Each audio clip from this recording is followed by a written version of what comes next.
Saudara, Jumat kemarin Majelis Ulama Indonesia menggelar sidang Komisi Fatwa untuk membahas kehalalan vaksin COVID-19 dari Sinovac Tiongkok. Melalui pembahasan panjang, MUI memutuskan bahwa vaksin Sinovac memenuhi aspek halal. Komisi Fatwa MUI mengambil keputusan bahwa vaksin Sinovac memenuhi aspek suci dan halal. Meski begitu, MUI masih menunggu hasil final keputusan BPOM terkait aspek keamanan untuk digunakan.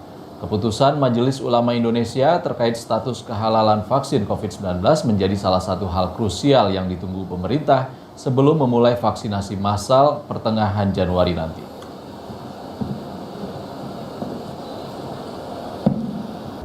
Rapat Komisi Fatwa menyepakati bahwa vaksin COVID-19 yang diproduksi oleh Sinovac Life Sciences Co. Ltd. China yang diajukan proses sertifikasinya oleh PT Bio Farma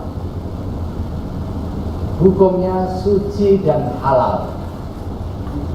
Fatwa Majelis Ulama Indonesia terkait dengan produk vaksin COVID-19 dari Sinovac Life Sciences Co. Ltd. China ini akan menunggu hasil final dari Badan POM mengenai aspek ketoyibannya. Jadi fatwa utuhnya akan disampaikan setelah Badan POM menyampaikan mengenai aspek keamanan untuk digunakan. Apakah itu aman atau tidak, maka fatwa akan melihat aspek ketoyiban tersebut. BPOM menyebut evaluasi terhadap vaksin Sinovac sudah memasuki tahap akhir. BPOM masih melakukan kajian dan koordinasi sebelum mengeluarkan izin edar darurat vaksin COVID-19. Vaksin Sinovac merupakan vaksin yang akan digunakan sebagai vaksin COVID-19 di Indonesia. Menurut rencana, penyuntikan akan mulai dilakukan pada 14 Januari mendatang, nunggu izin edar dari BPOM. Badan POM telah melakukan evaluasi terhadap data mutu vaksin yang mencakup pengawasan mulai dari bahan baku, proses pembuatan, hingga produk jadi vaksin sesuai dengan standar penilaian mutu vaksin yang berlaku secara internasional. Salah satu caranya adalah dengan melakukan inspeksi langsung ke sarana produksi vaksin CoronaVac di Beijing untuk memastikan pemenuhan terhadap cara pembuatan obat yang baik atau CPOB.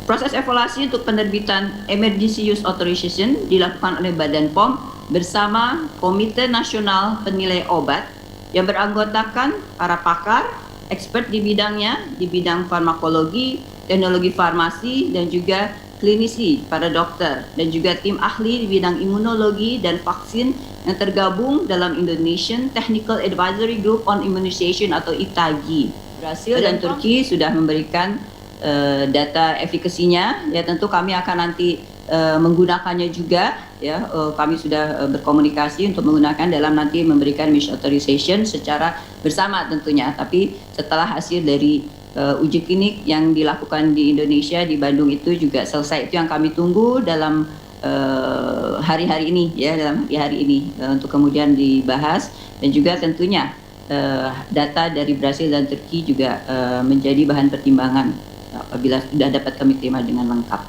Untuk Turki sudah dilengkap, tapi Brasil masih kami tunggu tentunya dari pihak Sinovacnya. Presiden Joko Widodo menegaskan jika tahapan izin penggunaan darurat dari BPOM menjadi tahapan penting yang harus dilalui demi keamanan masyarakat. Oleh karena itu, pemerintah masih menunggu konfirmasi Badan Pengawas Obat dan Makanan terkait izin penggunaan darurat vaksin COVID-19. Pemerintah sementara ini menjadwalkan pelaksanaan vaksinasi COVID-19 akan dilakukan serentak pada 14 Januari kepada 70% masyarakat Indonesia untuk menciptakan herd immunity. Presiden menargetkan vaksinasi selesai dalam 1 tahun. Kalau izin penggunaan darurat itu belum keluar dari BPOM, ya kita belum bisa vaksinasi. Saya nggak tahu keluarnya kapan, bisa hari ini, bisa Senin, bisa Selasa. Tapi kita harapkan izin penggunaan darurat itu segera bisa dikeluarkan oleh BPOM sehingga nanti yang pertama kali disuntik saya. Total nanti yang disuntik itu 182 juta penduduk kita. Disuntiknya 2 kali. Berarti 364 juta kita harus suntik. Udah bayangkan selesainya kapan? Kita berharap selesainya tidak lebih dari setahun. Tapi kalau mungkin mundur dikit, nggak apa-apa. Tapi saya sudah minta pada Menteri tidak lebih dari 1 tahun.